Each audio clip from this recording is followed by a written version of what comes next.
Hello, guys, and welcome back to my channel सिर्फ IAS. साथियों, lexicon for ethics integrity and aptitude की इस 2023 के एडिशन की सीरीज़ में आप सभी का बहुत बहुत स्वागत है। मैं प्रसन्ना वर्मा आज आपके लिए लेकर आई हूँ इसका चैप्टर 3 का पार्ट 2। चैप्टर का नाम था एथिक्स एंड ह्यूमन इंटरफेस। आइए इसे कंटिन्यू करते हैं। साथियों, वैल्यूज़ के बारे में हमने अपने लास्ट वाले पार्ट में समझा था, जिसमें हमने वैल्यूज़, एथिक्स, मॉरल्स सबको समझा था। अब वैल्यू सिस्टम क्या होता है? तो उन्हीं वैल्यूज़ से, जो वैल्यूज़ हमें गाइड करती हैं, है ना, हमारा एक जो सेल्फ कॉन्सेप्ट है, जो हम समाज से जो है वो और अपने आसपास के लोगों से, इसके अलावा खुद से मिलजुल के जो सारी चीज़ों को बनाते हैं खुद के अंदर, ठीक है, तो वही सब मिलजुला के जो ये सारी वैल्यूज़ हैं वही एक साथ जब हम कंसिडर करते हैं तो हम इसे कहते हैं वैल्यू सिस्टम। ठीक है, वैल्यूज़ को हमने एकदम क्लियरली पार्ट 1 में बता दिया है, उसी को कंटिन्यू करते आइएगा। तो सब मिलजुल के बनता है वैल्यू सिस्टम। और वैल्यू सिस्टम बहुत ज़रूरी है कि हर चीज़ के लिए, ठीक है ना, क्या हमारे कर्म के तरीका है, क्या चीज़ें हैं यहाँ पे, क्या नहीं है, ठीक है ना, कैसे हमें किस चीज़ को प्राथमिकता देनी है, इंपॉर्टेंस देनी है, चीज़ें किस तरह से चलेंगी, तो ये सब कुछ मिलजुल के ही यहाँ पे इसके द्वारा काम किया जाता है। अब अलग अलग चीज़ों को मैं अलग अलग तरीके से समझाऊंगी तो आपको एग्जाम्पल से समझ में आएगा। फिलहाल अलग अलग वैल्यूज़ और जो है वो को वेरी करती है इम्पोर्टेंस से दूसरे वैल्यू सिस्टम में। फॉर एग्जांपल 1 में वैल्यू ऑनेस्टी ओवर सक्सेस हो सकता है कि एक ऐसा व्यक्ति हो, देखिए, जो ऑनेस्टी को, सच्चाई को ज़्यादा प्रिय मानता हो कंपेरेटिव टू सक्सेस। कभी कभी ऐसा भी लाइफ में मोड़ आता है जब आपको लगता है कि आप अगर या सक्सेसफुल हो सकते हो किसी एक डिसीजन से अपने, और या तो जो है वो सत्यवादी रह सकते हो, ऑनेस्ट रह सकते हो। तो लोग हो सकते हैं कि ऑनेस्टी को चुनें, तो ऐसा होता है। तो अलग अलग तरह की वैल्यूज़ को हम अलग अलग तरीक़ों से समझेंगे वैल्यू सिस्टम के अंदर, आपको बहुत ही मज़ा आएगा और समझने में भी आसानी होगी। 1 सेकेंड, इसको मैं यहाँ इस तरीके से समझाने की कोशिश करती हूँ कि एक तरफ लेके चलेंगे वैल्यू को, ठीक है, दूसरी तरफ हम उसके मीनिंग को लेंगे, और तीसरी तरफ हम लेंगे एक एग्जाम्पल। चलिए, अब ये जो हेडिंग है मेन, वो है टाइप्स ऑफ वैल्यूज़ की। तो वैल्यू में अगर हम इसको पर्सनल वैल्यू को समझते हैं, किसको? पर्सनल वैल्यू को अगर हम समझते हैं साथियों, तो इसका मतलब ये हुआ कि ये पर्सनल है, ठीक है, वो सिर्फ इंडिविजुअल एक व्यक्ति के टर्म में हम बात कर रहे हैं, चाहे वो उसके अंदर हो कुछ चीज़ें या उनका ही वो उपयोग करता हो, यूज़ करता हो, तो वो पर्टिकुलरली जो भी करा जा रहा है वो एक पर्सनल, एक व्यक्ति के द्वारा ही करा जा रहा है। तो ये सारी जो वैल्यूज़ होती हैं, इन्हें एक इंडिविजुअल यूज़ करता है, उन्हीं का सम्मान करता है, चाहे उसका जो भी सोशल रिलेशनशिप हो, आम लोगों से कितना भी उसका व्यवहार जैसा भी हो, बट वो उन सबको अपनी इन पर्सनल वैल्यूज़ से ही जो है वो डिटरमाइन करता है। फॉर एग्जाम्पल के तौर पे, जैसे मान लीजिए कि वो गंदे लोगों के बीच में भी रहता हो तब भी वो क्लीनिनेस को रखता हो, तो क्या है कि वो पर्सनली साफ़ रहना पसंद करता है। उसके अलावा चाहे उसके आसपास कितने भी लापरवाह लोग हों, लेकिन वो जो है वो डिसिप्लिन में रहना पसंद करता है, तो ये हो गया उसका पर्सनल। तीसरा, कि चाहे जितने भी लेट लतीफ़ों के साथ वो रहता हो, लेकिन वो खुद में पंक्चुअल है, तो पंक्चुअलिटी जो है ये उसमें आ गई, ठीक है। तो ये हो गए उसकी पर्सनल वैल्यूज़। अब दूसरा आता है सोशल वैल्यूज़। क्या चीज़? Social values. अब ये क्या है?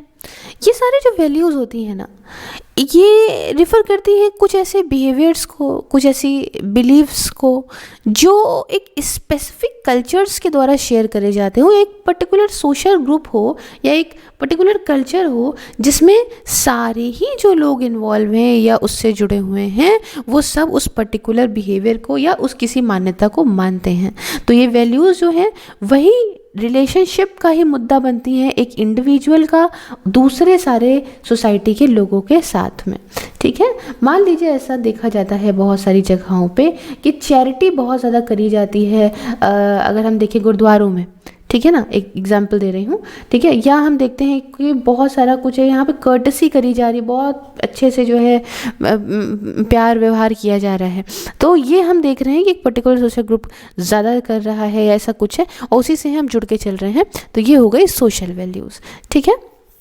अच्छा, तीसरे नंबर पे जो हम बात करेंगे वो हम बात करेंगे साथियों मॉरल वैल्यूज़ की। किसकी? मॉरल वैल्यूज़ की। अब मॉरल वैल्यूज़ क्या हैं? तो देखो, ये वो वैल्यूज़ हैं जो एटीट्यूड, बिहेवियर, है ना, इन सब से मिल के बनी है, जो सोसाइटी को ये लगता है कि ये बहुत ज़रूरी है अगर हमें साथ मिल के रहना है तो। ठीक है, हमारे साथ मिलके रहने के लिए एक अच्छे से जो है मनुष्य के लिए सब बहुत ज़रूरी हैं। ठीक है, तो ये सारी जो है, इससे क्या होता है कि एक व्यक्ति, एक इंडिविजुअल जो है, इससे सही या गलत में, या राइट या रॉन्ग में, या गुड या बैड में, अच्छाई बुराई में, सही गलत में एक डिफरेंस बना पाता है। तो ये हो गई मॉरल वैल्यूज़। अब जैसे for example kindness, honesty, gratitude, ये सब क्या है? ये सब है ना कि भाई अगर कोई ऑनेस्ट व्यक्ति है तो इससे क्या हो रहा है, वो सही गलत में सही चीज़ें चूज़ कर पाएगा। काइंडनेस, अगर किसी के मन में प्रेम व्यवहार है, अच्छा प्रेम है, तो वो किसी का बुरा नहीं करेगा। तो यही सारी चीज़ें आती हैं मॉरल वैल्यूज़ के अंदर। अब आती है बात साथियों यहाँ पे एथिकल वैल्यूज़ की। क्या है एथिकल वैल्यूज़?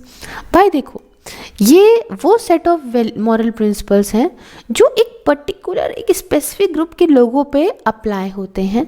इसके अलावा प्रोफेशनल फील्ड में भी हो सकते हैं, या मतलब कैसे, या एक फॉर्म भी है ह्यूमन कंडक्ट का, कि व्यक्ति कैसे बिहेव करे, कैसे अपने कार्य को करे।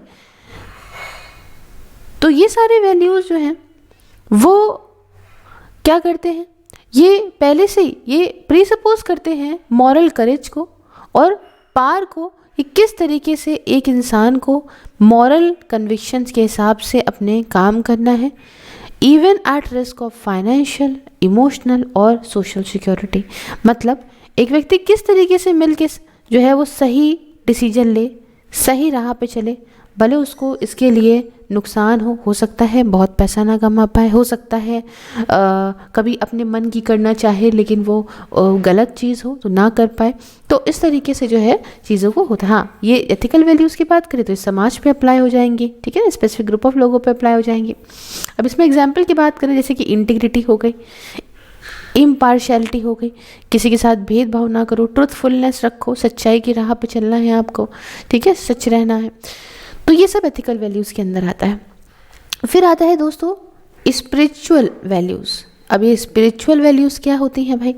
देखो, ये तो दिखाती हैं जिसमें क्या रिफ्लेक्ट करती है, नॉन मटेरियल डायमेंशंस को लाइफ के, हर चीज़ यही चीज़ें नहीं है, ये सब तो मोह माया है। हाँ, ये जो रिलेटेड है ना, वो आपका जो रिलेशन है विद सेल्फ, ये डिविनिटी, ईश्वरी से जो आपकी अंतरात्मा, जो आत्मा परमात्मा से मिलती है, ठीक है, परम से मिलती है, तो वो परमात्मा, ठीक है, तो ये चीज़ें का रिलेशनशिप इसमें आता है, जिसमें आप कुछ चीज़ें ईश्वरी रूप से पाना चाहते हो, ना कि कोई सामान, कोई वस्तु, जैसे कि हार्मनी, पीस, नॉन वायलेंस। तो ये आपको एक तरीके से अच्छाई की राह पे चलाती है, आपको ईश्वरी भावना देती है, ठीक है। उसके बाद बात आती है यहाँ पे कल्चरल वैल्यूज़ की। कल्चरल वैल्यूज़ वो होती हैं जो इम्पोर्टेंस देती हैं किसी भी कल्चरल प्रैक्टिसेस को प्रिजर्व करने को लेके, कि उनको भैया हमें आगे तक लेके चलना है, कोई सेरेमनी है, कोई ट्रेडिशन है जो इस मटेरियलिज्म के माध्यम से जिसको खतरा है उसको सेव करने के लिए, प्रिजर्व करने के लिए, जैसे कि आपकी टॉलरेंस, इसके अंदर आया टॉलरेंस। फिर आई बात यहाँ पे नेक्स्ट की, वो है अपनी डेमोक्रेटिक वैल्यूज़। क्या? Democratic values. अब इसका मतलब क्या है?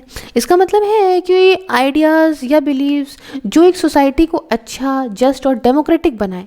हाँ, ये तो इजी है।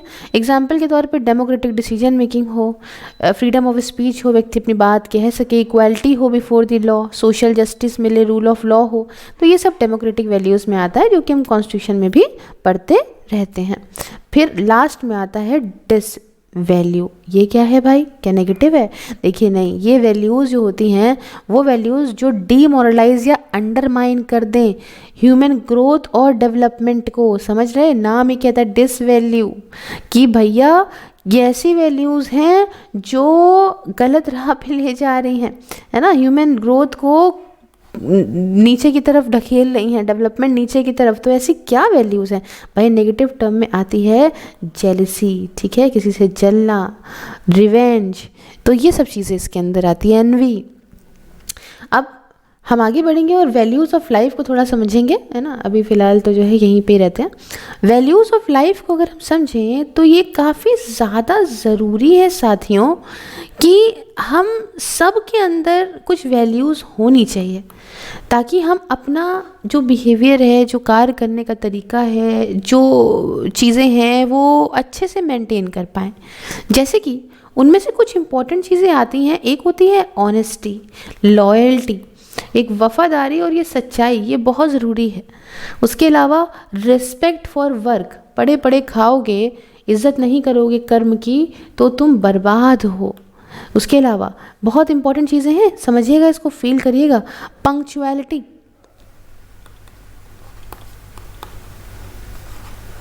रेगुलरिटी और डिसिप्लिन। ठीक है, अगर कोई व्यक्ति ऑन टाइम रहता है, लगातार करता है एक डिसिप्लिन से, चाहे आप अपने ही ऊपर रखिए, तो ये बहुत ज़रूरी है किसी इंसान को ऊंचाइयों तक छूने के लिए।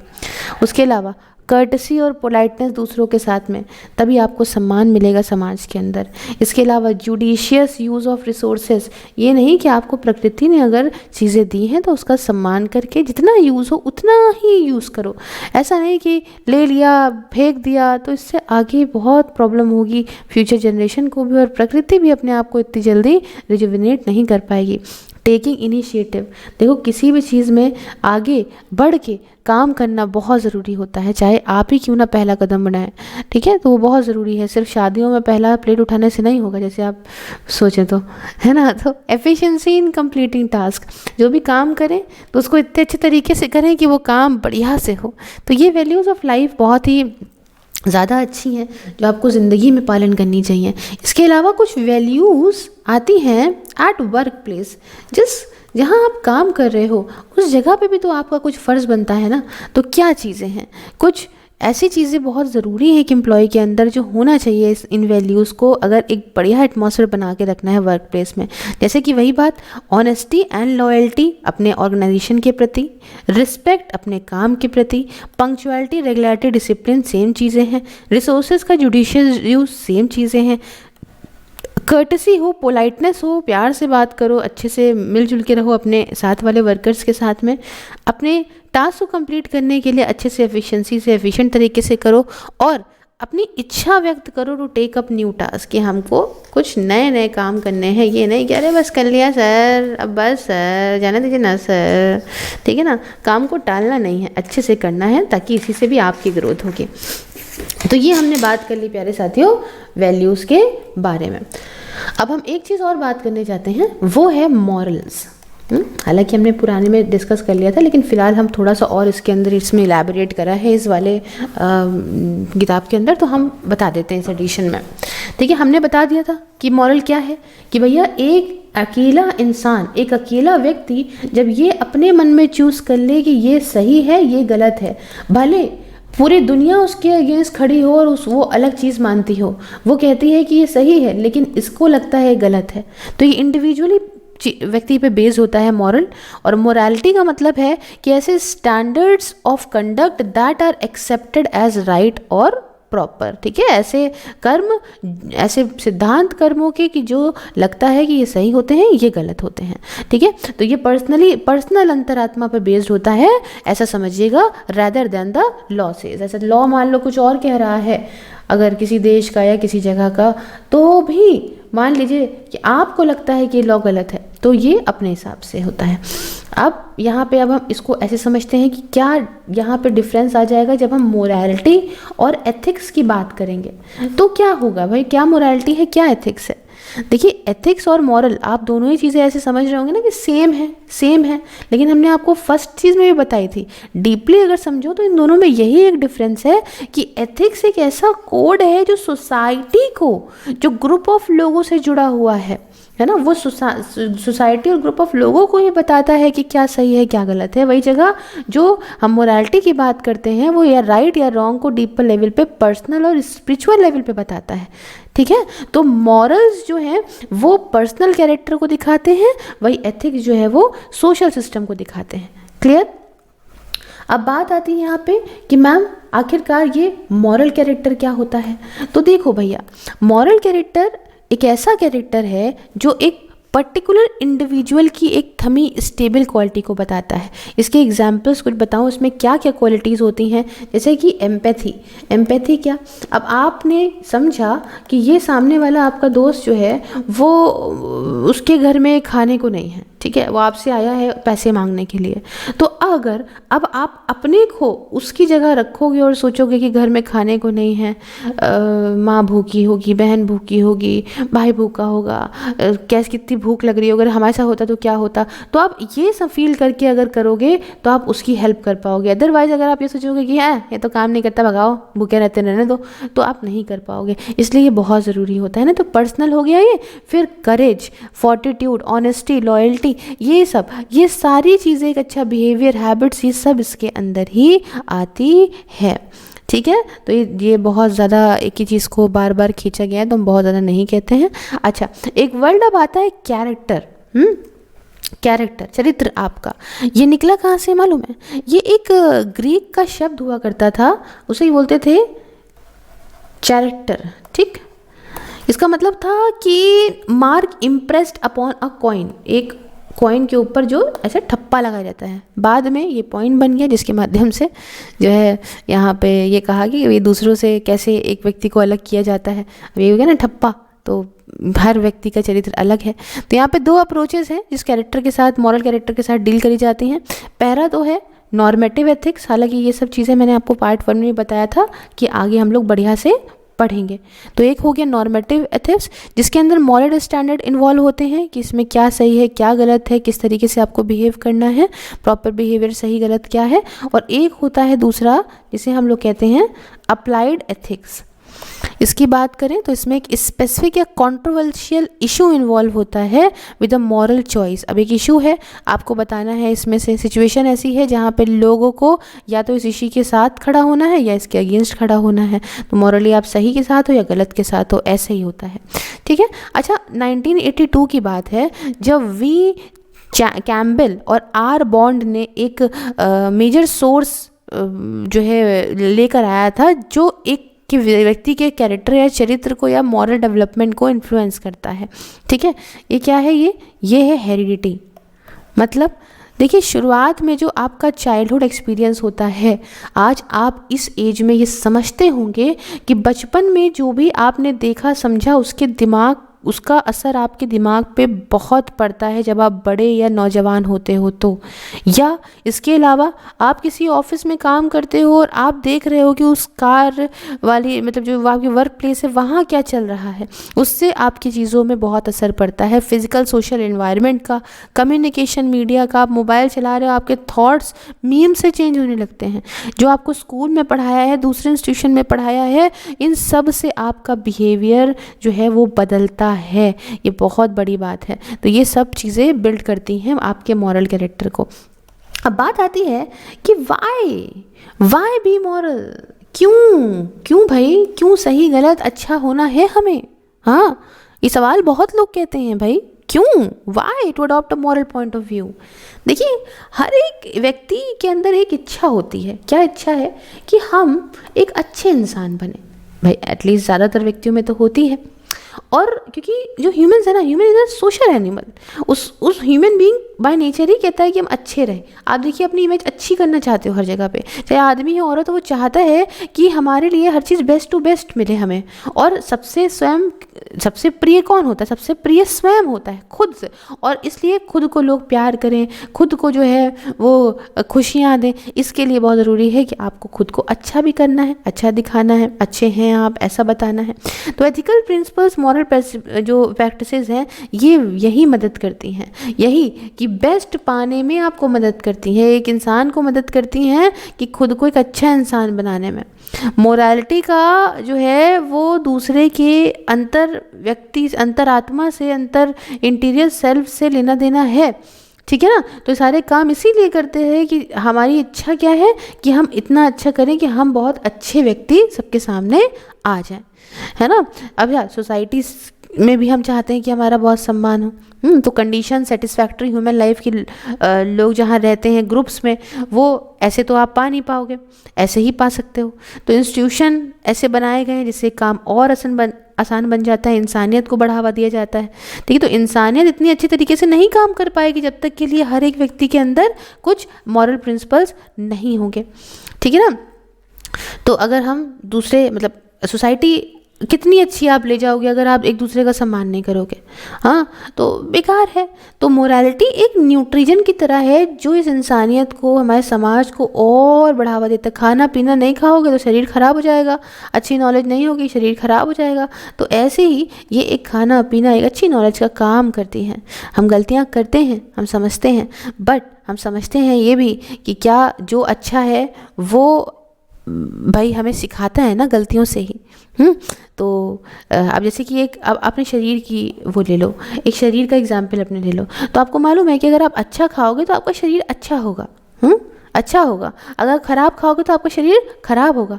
तो सेम समाज के साथ भी होता है, समाज की हेल्थ भी ख़राब होती है अगर आप ख़राब बिहेव करते हो या ख़राब होते हो तो ये सारी चीज़ें आती हैं इसके अंदर। अब हम ये समझते हैं यहाँ पे कि आखिरकार मैम, आखिरकार नॉन मॉरल, इमॉरल और ए मॉरल के बीच में क्या डिफरेंस है। देखिए, सबसे पहले हम नॉन मॉरल एक्शंस को समझते हैं, ये क्या होते हैं। देखिए, ऐसे एक्शंस हैं, ऐसे इवेंट्स हैं और ये ऐसे चीज़ें हैं, are those areas of interest where moral categories can not apply. मतलब समझो, जहाँ पे मॉरल कैटेगरीज जो है, ये इमॉरल 2 बार आ गया है, ये ए मॉरल है, ठीक है, ए मॉरल है। चलो, ये ऐसे एरियाज हैं जहाँ पे जो मॉरल कैटेगरीज हैं वो अप्लाई नहीं हो सकती। ठीक है, अभी मॉरल हमने आपको बता दिया क्या होता है, और ये नॉन मॉरल ऐसे एरिया हैं जहाँ पे मॉरल जो है कैटेगरी अप्लाई नहीं हो सकती। अब सारे एग्जांपल्स जिसमें आप ये देखते हो ह्यूमन का इंटेंशन, उसका वायलेशन या बिहेवियर, ये सब डिस्क्राइब करा गया है मॉरल कैटेगरी में कि एक इंसान क्या चाहता है, अच्छा चाहता है, बुरा चाहता है ना, कि क्या चीज़ नहीं करना चाहता, क्या चीज़ करना चाहता है। ठीक है ना, तो ये सारी चीज़ें जो हैं वो मॉरल कैटेगरीज में आ जाती हैं। अब जहाँ पे ये अप्लाई नहीं होती हैं तो वो चीज़ आ जाती है कहाँ पे, नॉन मॉरल में। फॉर एग्जाम्पल कि wondering whether one should eat grape food, wear socks of a specific shade और कलर, और part your hair on the left side और द हेड। अब एग्जाम्पल समझो, कुछ ऐसी वजहें हैं जहाँ पे आप सही या गलत नहीं देखते। ठीक है ना, यहाँ पे अगर आप ये देखो कि मतलब अगर हम साइंस के टर्म में समझें तो फैक्चुअल स्टेटमेंट कहे जाएंगे कि आपको जो चीज़ करनी है और उस आप गफलत में पड़े हो, लेकिन उसका मॉरल होना कोई ज़रूरी नहीं है। फॉर एग्जाम्पल, फिर से समझो एक बार कि भैया अंगूर सामने रखा है, अंगूर खा ले या ना खा ले, तो इसका मॉरली करेक्ट या इनकरेक्ट होने से कुछ नहीं मतलब है। अब मान लो आपको मोज़े पहनने हैं, अब आपको मन है कि हम पिंक कलर के पहन लें या हम ब्लैक कलर के पहन लें, तो इसका क्या लेना देना। या अब आपने अपने को शीशे में खड़े देखा, आपने कहा कि बाल किधर रखूं, लेफ्ट रखूं या राइट रखूं, तो इससे क्या ही लेना देना है ना। ये यूजुअली कंसिडर्ड करे जाते हैं नॉन मॉरल इश्यूज़ में। क्लियर हो गई बात आपको? अगर हो गई हो तो प्लीज़ लाइक ज़रूर करते चलिएगा चीज़ों को। अच्छा, अब बात आती है दूसरी, दैट इज़ इमॉरल। इमॉरल क्या होता है? देखो, इमॉरल एक्शंस या इवेंट्स वो सब एरियाज ऑफ इंटरेस्ट है जहाँ पे मॉरल कैटेगरी अप्लाई तो होती हैं, यहाँ पे मॉरल कैटेगरी अप्लाई होती हैं, and of are such a kind as to be evil, sinful और wrong according to some code और थ्योरी ऑफ एथिक्स अप्लाई हो रही हैं। ठीक है, और इस तरीके की हो रही हैं कि किसी एक थ्योरी ऑफ एथिक्स के माध्यम से वो चीज़ें गलत हैं, उनसे पाप पड़ेगा और या गलत चीज़ें करी जा रही हैं। ठीक है, एक इमॉरल एक्शन आप इस तरीके से कह लो कि जो भी वहाँ पे पर्टिकुलर कोड ऑफ एथिक्स दिया गया है, कोड ऑफ एथिक्स जो है उसका वायलेशन हो रहा है, उसके अंदर गलत कर्म किया जा रहा है। Strictly speaking, on one hand an action could be considered immoral on the basis of one rule code or theory, and on the other hand be considered moral or even non-moral on the another code, rule or theory। अब ऐसे समझो इसको, और easy रहेगा आपके लिए समझना। देखो अब इमोरल एक्शंस को हम ऐसे ले रहे हैं कि ऐसी चीज़ें जहाँ पे मॉरल चीज़ें अप्लाई हो रही हैं, लेकिन वो ऐसा काम हो रहा है जहाँ पे किसी एक थ्योरी के हिसाब से, किसी एक थ्योरी ऑफ एथिक्स के हिसाब से वो चीज़ें गलत हैं जो की जा रही हैं। तो एक तरीके से क्या हो रहा है कि एक ऐसा एक्शन जिसमें दो पहलू निकलते हैं। एक पहलू ये कहता है कि भैया ये चीज़ें मॉरल है ना, इवन नॉन मॉरल भी हो सकती है, जो पहला वाला मैंने आपको बताया। लेकिन दूसरा एक रूल, कोई कोड या कोई थ्योरी ये कह रही है कि ये बहुत गलत चीज़ है और ये बिल्कुल सही चीज़ नहीं है। तो ऐसी बात हो गई, इमोरल कहा जाएगा। ऐसे एग्जाम्पल्स काफ़ी कॉमन है from the point of view of sociological या मॉरल रिलेटिविज्म में। अब तीसरी बात इतना आप समझ गए ना। तो ये चीज़ें यहाँ पे हमने क्लियर कर दी। अब देखिए तीसरी बात जो आती है वो आती है ए मॉरल। ए मॉरल, ये इमोरल दो बार लिखा हुआ है, मैं कह रही हूँ ए मॉरल। ए मॉरल क्या होता है भैया? ए मॉरल एक्शंस या इवेंट्स वो सारे एरियाज ऑफ इंटरेस्ट होते हैं जिनमें डिफरेंस होता है and not abiding by the moral values और कोड्स ऑफ सोसाइटी। ये ना जुड़ के चल रहे हैं कोड्स ऑफ सोसाइटी के साथ, है ना, कोई एथिकल कोई कोड्स के साथ, और ना ही ये कोई जो मॉरल वैल्यूज़ के साथ जुड़ के चल रहे हैं। फॉर एग्जांपल सोशियोपैथ, कभी कभी समटाइम्स सोशियोपैथ कहते हैं किसी व्यक्ति को without a conscience, sometimes called a person without conscience. अब यहाँ पे समझिए कि व्यक्ति जिसकी अंतरात्मा नहीं है, एंड ये बहुत ही यंग बच्चा जो है इसे ए मॉरल कहा जाता है। क्यों?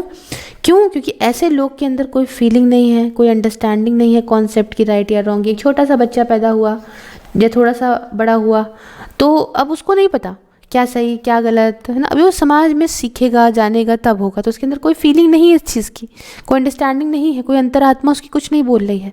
तो ऐसे लोगों को भी कहीं पे क्या कहा जाता है? ए मॉरल कहा जाता है। ए मॉरल एक्शंस ये एक्शंस हुए, ठीक है। I hope you I am clear, okay. अब एथिक्स को हम दूसरे साइंसेस के साथ भी समझते हैं थोड़ा। देखिए हमारे एनालिसिस में जो डेफिनेशन है और एथिक्स का नेचर है वो हमने देखा कि क्या होता है। एक साइंस है जो क्या कह रही है, जो देख रही है कि भैया हमारे क्या सिद्धांत हैं, क्या हमें अंत मिलेगा इसका, कैसे हमारा जो है सही क्या गलत सब कुछ। और ज़्यादातर साइंसेस जो हैं वो देखा जाता है कि हम उसको समझते हैं किसी ऑब्जेक्ट के माध्यम से। जैसे कि हम समझते हैं कि रॉक्स हैं, प्लांट्स हैं, ये सब देखने को मिलते हैं ना, हम छू सकते हैं उनको, है ना। तो ये साउंड है, इलेक्ट्रिसिटी है, ये कोई फिनोमिना हो गया, तो इनसे साइंस ये जो है अटैच है।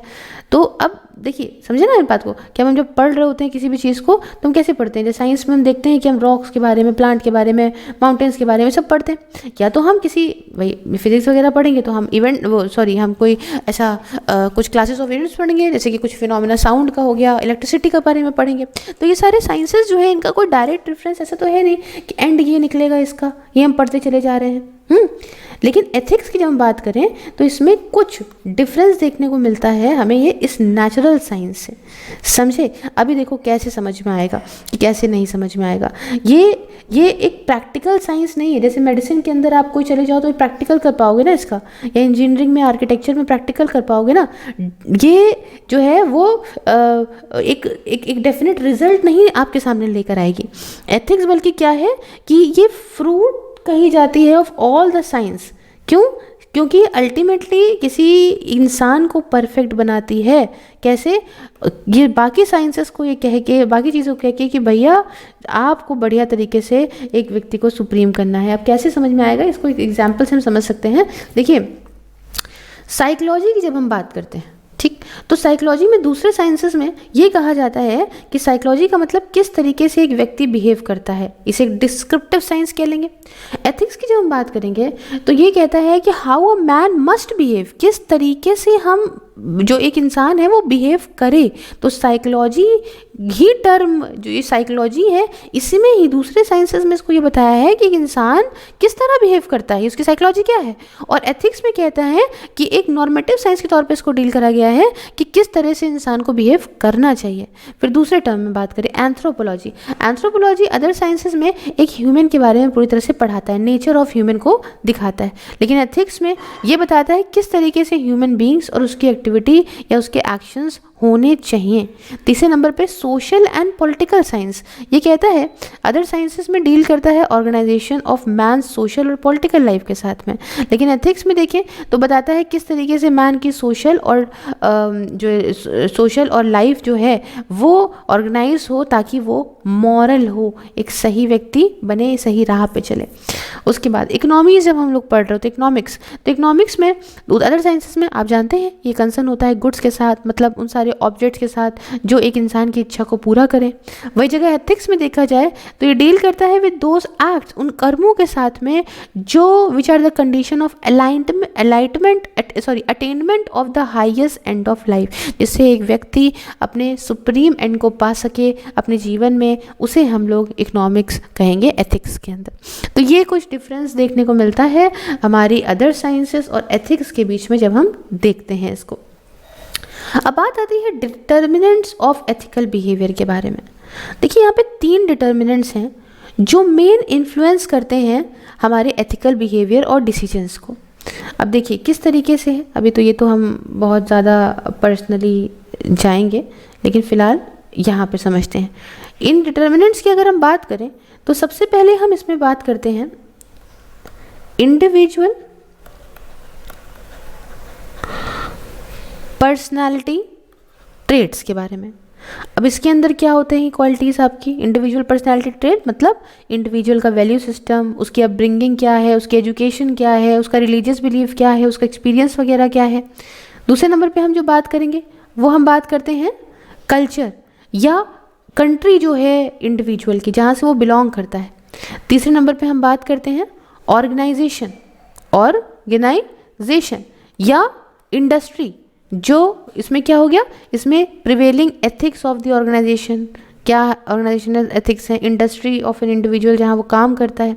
तो ये सब चीज़ें आती हैं डिटर्मिनेंट्स में। अब इसमें ऐसे समझो कि हमने बीच में रखा एथिकल बिहेवियर को, और उसमें क्या क्या चीज़ें रह रही हैं, डिसीजन मेकिंग प्रोसेस भी उसका अंदर जो है वो इफेक्ट डालेगा। यहाँ पे उसके पर्सनल एथिक्स क्या हैं ये भी है, उसके अलावा उसका ऑर्गेनाइजेशन का कल्चर जो है वो भी आएगा इसके अंदर। उसके बाद अनरियलिस्टिक परफॉर्मेंस एक्सपेक्टेशन भी आएगी, और इसके अंदर लीडरशिप भी आएगी। तो ये सारी चीज़ें आती हैं डिटर्मिनेंट्स में एथिकल बिहेवियर के। फिर आई बात यहाँ पे दोस्तों पर्सनल एथिक्स के बारे में। अब अगर मैं आपको पर्सनल एथिक्स पढ़ाने बैठूं तो ये क्या होता है? पर्सनल एथिक्स मतलब ऐसी चीज़ें जो एक व्यक्ति को ऐसा लगता है, एक जनरली एक्सेप्टेड प्रिंसिपल है कि भाई ये सही है, ये गलत है। ये एक इंसान को बताता है कि तुम ये सही कर रहे हो, ये तुम गलत कर रहे हो। तो जो हमारा पर्सनल एथिकल कोड है वो हमें बताता है किस तरीके से हमें एक बिजनेस पीपल के तौर पे अपने आप का, अपना खुद का बिहेवियर रखना है। तो सबसे पहला कदम जो आप उठाओगे उसमें क्या है कि आपका एक मजबूत एक अंदर अपने बिजनेस एथिक्स होने चाहिए, ठीक है ना, सोसाइटी को लेके, ताकि आप अच्छा पर्सनल एथिक्स ले सको। क्योंकि क्या होता है, हमें अपना काम बहुत अच्छे से करना है, मैं अपने ऑर्गेनाइजेशन के प्रति बहुत ज़्यादा लॉयल हूँ, तभी तो आप उसको पर्सनली उस पर अपना सारा एफर्ट डालोगे ना। तो इसलिए बिजनेस एथिक्स का होना बहुत ज़रूरी है। उसके अलावा क्या है कि बाहर से जो है वो जो मैनेजर्स, देखो एक होते हैं बिजनेस के खुद के, और एक होते हैं बाहर से। मान लीजिए हम किसी को बुला लें तो बाहर से बुलाए हुए व्यक्ति के अंदर लगाव ज़रा कम होता है। तो ये हो कि पर्सनल एथिक्स की हमने आपको बात बताई ना, वही जो मैंने आप चार्ट बताया था उसी के अंदर का एक हिस्सा है ये। उसके बाद आती है यहाँ पे डिसीजन मेकिंग प्रोसेस की। अब इसमें क्या है, इसमें ये है कि अलग अलग स्टडीज़ जो अनएथिकल बिहेवियर की हैं बिजनेस के अंदर, उन्होंने ये बताया कि जो बिजनेस पीपल होते हैं वो कभी कभी ये बात समझ ही नहीं पाते कि वो अनएथिकली बिहेव कर रहे हैं। क्यों? क्योंकि सिंपली ये बात पूछना भूल जाते हैं खुद से कि भैया जो मैं कर्म कर रहा हूँ क्या वो सही कर रहा हूँ या गलत कर रहा हूँ। तो इसकी वजह से क्या होता है कि जो है बहुत सारे एथिकल इश्यूज बिजनेस के अंदर जो है वो इकट्ठा हो जाते हैं। तीसरा आता है इसी के अंदर, वो आता है ऑर्गेनाइजेशन कल्चर। ये क्या है? देखिए, जिसमें ऐसे माहौल जिसमें कुछ बिजनेसेस जो है लोगों को बढ़ावा नहीं देते किस चीज़ का, कि वो सोचें अपने एथिकल कॉन्सिक्वेंसेस से, अपना सोच के। देखिए बहुत सारे बिजनेसेस ऐसे होते हैं जिनमें वहाँ पे काम करने वाले व्यक्तियों को ये बढ़ावा नहीं दिया जाता कि तुम अपनी सोच से सोचो, और इस सोच में अपने ये ज़रूर ध्यान रखना कि अपने मॉरल वैल्यूज़ को, अपने एथिकल वैल्यूज़ को मेंटेन रखना कि ये सही कर रहा हूँ, मैं ये गलत कर रहा हूँ। इस वजह से क्या होता है कि बहुत ज़्यादा फ़र्क पड़ जाता है बिज़नेस पे, और सारे डिसीजन जो भी ऐसे ऑर्गेनाइजेशन के होते हैं वो प्योरली इकोनॉमिक होते हैं, अपने फ़ायदे के लिए होते हैं, भला नहीं सोचा जाता। ठीक है। और उसके बाद एक चीज़ आती है यहाँ पे, अनएथिकल परफॉर्मेंस एक्सपेक्टेशन। इसमें क्या है? इसमें क्या होता है कि जो मान लो पेरेंट कंपनी है, मेन जो कंपनी है, वो क्या होता है कि उसकी अनरियलिस्टिक उद्देश्य हैं, गोल हैं, जो क्या हो रहा है कि अनएथिकल तरीके से पूरे किए जा रहे हैं। तो इसकी वजह से जो मैनेजर्स हैं वो क्या करेंगे, वो अपना खुद का जो है बिहेवियर, अपने खुद के personal moral values, ethical behaviour को सबको चौपट करके जो है अनएथिकल बिहेवियर में कूद जाएंगे। और इससे क्या होगा? इससे आज नहीं कल ऐसे ऑर्गेनाइजेशन पे ज़रूर अफेक्ट पड़ेगा। और लास्ट में जो हम बात करेंगे वो हम बात कर रहे हैं एक लीडरशिप की। देखिए लीडरशिप की जब हम बात करते हैं ना, तो ये बहुत मदद करता है एक अच्छा कल्चर और वैल्यूज़ को एक ऑर्गेनाइजेशन की इस्टेब्लिश करने में, एक एग्जाम्पल्स को सेट करने में। अब देखिए, आप कहेंगे कि मैम इतना अच्छी बातें आपने मुझे बता दी, तो ये एथिकल माइंड आखिरकार होता क्या है कि हम हमेशा अच्छे से डिसीजन लें? तो किस तरीके से ऐसा होगा कि ऐसे कौन व्यक्ति हैं जिनका एथिकल माइंड काम कर रहा है, अच्छे डिसीजन ले रहे हैं? तो देखिए, how does an ethical mind think, किस तरीके से एक एथिकल माइंड सोचता है, इसको समझिएगा कि ये सोचता है कि अगर हम इस काम को करेंगे, ठीक है, तो क्या किस तरह के व्यक्ति या किस तरह के वर्कर या किस तरह के मनुष्य हम बन जाएंगे, नागरिक बनेंगे, क्या हम बनना चाहते हैं? क्या मैं अपने बहुत ही करीबी दोस्त को मदद करूं ये जान के कि वो गलत है? क्या मेरी जो ये नौकरी है या ये मेरा पर्सनल फ़ायदा है वो ज़्यादा ज़रूरी है कंपैरेटिवली कि जिसकी कंपनी में मैं काम करता हूँ वो ऐसे प्रोडक्ट बनाती है जो मिलावटी है, जैसे समाज को नुकसान हो रहा है, लेकिन चूंकि मुझे पैसा मिल रहा है तो मैं इसके लिए क्या चुप रहूँ? तो जो एथिकल माइंड होता है ना साथियों, इससे आप ये समझ गए होगे कि ये ज़्यादा कम्युनिटी ओरिएंटेड होता है। ये ऐसा नहीं सोचता कि हम क्या करें क्या ना, हम समझता है, जानता है, क्लैरिफाई करता है, डिस्टिंक्शन करता है सही में गलत में, समाज को लेके चलता है। अब ऐसे समझिए कि you can be respectful without understanding why. As a child आपने अपने बच्चों को मदद किया, एज अ चाइल्ड आपने अपने माता पिता को प्रेम किया, उनकी इज्जत करी, अपने दादी बाबा की, अपने ग्रैंड पेरेंट्स की इज्जत करी, तो आपको ये बताया गया कि आप ये सब करिए। बट एथिकल कॉन्सेप्शंस और बिहेवियर ये कहते हैं कि कुछ चीज़ों के आपको आगे बढ़ना है, आपका खुद एक्सपीरियंस जो है उससे भी आगे बढ़ना है।